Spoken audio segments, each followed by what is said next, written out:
Okay, so this topic is all about critical numbers, and critical numbers are kind of a tool that help us define where certain things happen on a graph. Real specifically, we're talking about max and mins. And so we could have a graph of any function that we make up. We can draw whatever we feel like. F of x might be something that looks like this, let's say.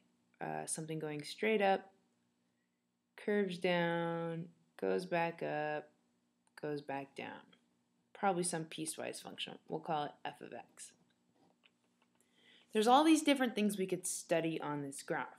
For instance, we can see up at this sharp corner, we have a kink, or a corner where the derivative would not exist. We can see right down here, we have a low point, and we can see up here we have a high point, a peak on our graph. Well, we can get a little more specific about some of these points. Let's say we wanted to break this graph off and study it. Let's say we only wanted to study from here. We'll call this A. Out to towards the end here, we'll call this B. Now we're studying a graph on an interval. I don't really care about this stuff. I just care about from A to B. Well, from A to B, there's all different things happening. For instance, we have something called an absolute max. Absolute max, or in some books they're going to call it a global max. That's where's the highest point on this interval? Well, from A to B, it looks like our high point is up here. So I would say my absolute max occurs at this top point, wherever that's at. We also have something called an absolute min. An absolute min, or we could say a global min. And that's going to be our lowest point on the graph from A to B. So if this is A and this is B, our lowest point just happens to be right there. So absolute max is our highest point on the graph, and absolute min is our lowest point. You'll notice that at each of these points where there's a min and a max, our derivative f prime equals 0. We have a slope of 0. These are called critical numbers. Points on the graph where the derivative is 0 indicate that there's going to be either a max or a min. We also have this kink over here, which is kind of odd. This is where f prime equals d and e.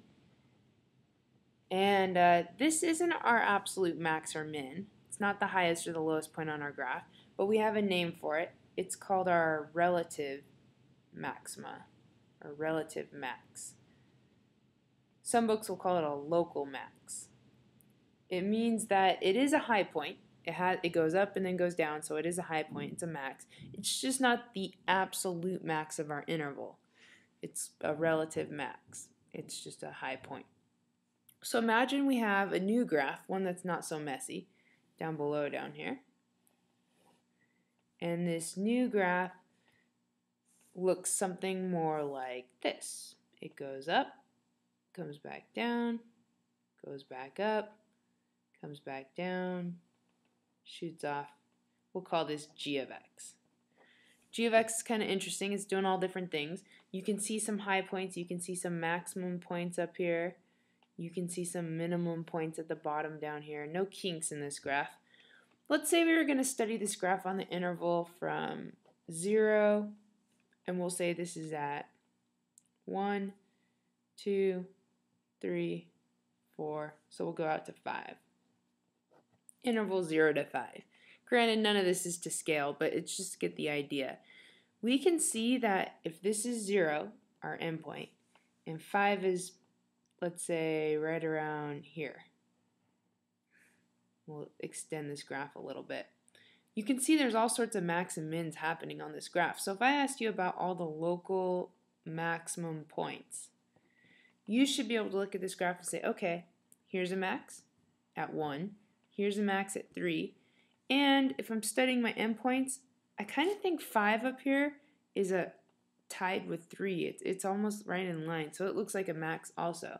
So we have x equals 1, we have x equals 3, and we're going to go ahead and say x equals 5 looks like a top point also.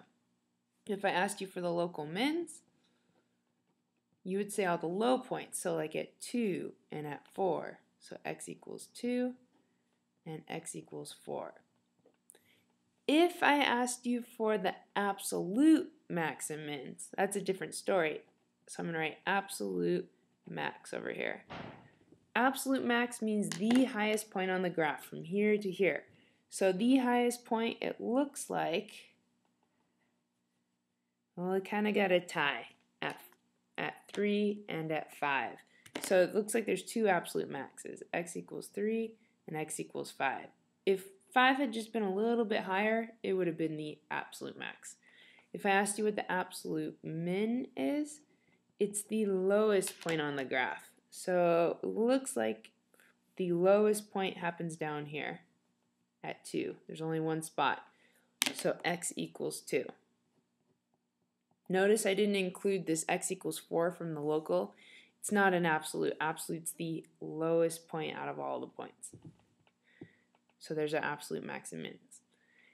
If I was to completely make up a function and not graph it, like I was to tell you for our example down below here, that I have f of x equals, how about 1/3 x cubed plus 11 halves x squared plus 30x minus 10. And I was to ask you, can you tell me where all the max and mins on this graph are? You would have a really hard time doing so. In fact, you would want to grab a graphing calculator and sketch a graph on the calculator to figure it out. But let's say you're in a non-calculator situation. Well, I know that all these little, if I look back at my old graphs, all these max and min points were happening when the slope was 0. Or like in this first example, it was when we had a kink and it does not exist. So I happen to know that all my max and mins on this graph are going to happen either when f prime of x equals 0 or when f prime of x equals dne. These are my two cases. And where this happens, we call these points critical numbers. So critical numbers are the points on the graph where the derivative equals 0 or the derivative does not exist. It can also include endpoints. So endpoints is something that's going to come into play later, but let's just focus on these two situations right now. So in this story, since I don't have a graphing calculator nearby and I don't know how to graph this by hand very easily, I'm going to find the derivative using algebra. So f prime of x equals, we're going to power rule this whole thing. So 1/3 x cubed is 3 times 1/3 x squared. Plus 11 halves x squared is 2 times 11 halves x. Plus 30 minus 10 derives to 0. I'm going to cancel this out and make it x squared plus 11x plus 30. And we want to know, when does this equal 0? When does the derivative equal 0? So I'm going to solve for this thing. And it's a big factoring problem. I'm going to break it into double parentheses.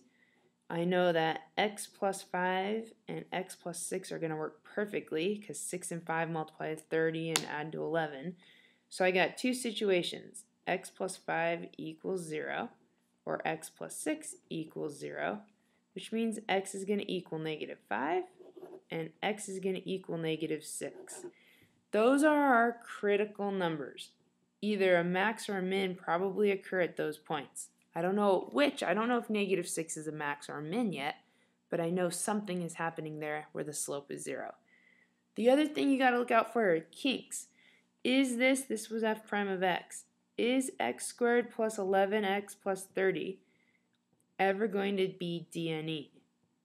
That's kind of our other question. Will it ever not exist? And the answer to this one is definitely no. What number for x could you ever plug in that would not work in this? You could plug in anything and square it. A negative number, a positive number, a decimal, a fraction. There's no problem. So this is never going to happen, which means these are your only two critical numbers down here, -5 and -6. Let me give you an example of when dne would happen.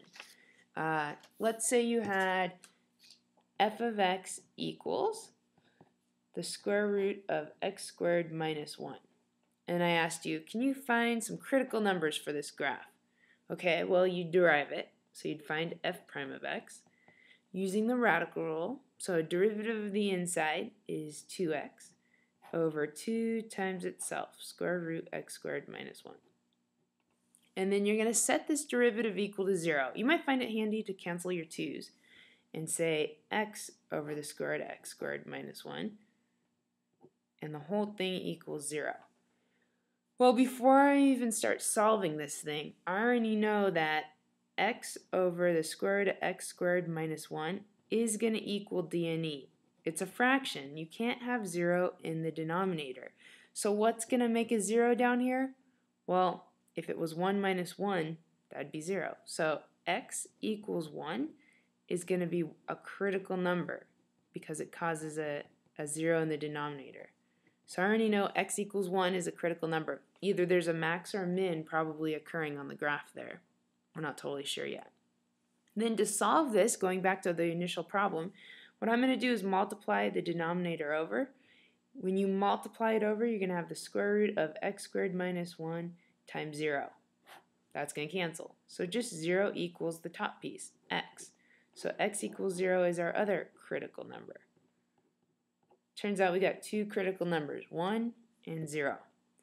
And that's the basic idea behind finding critical numbers. Next step is going to be figuring out, is this a max or a min? Or maybe it's neither. We're going to have to figure that out. So that'll be the next video.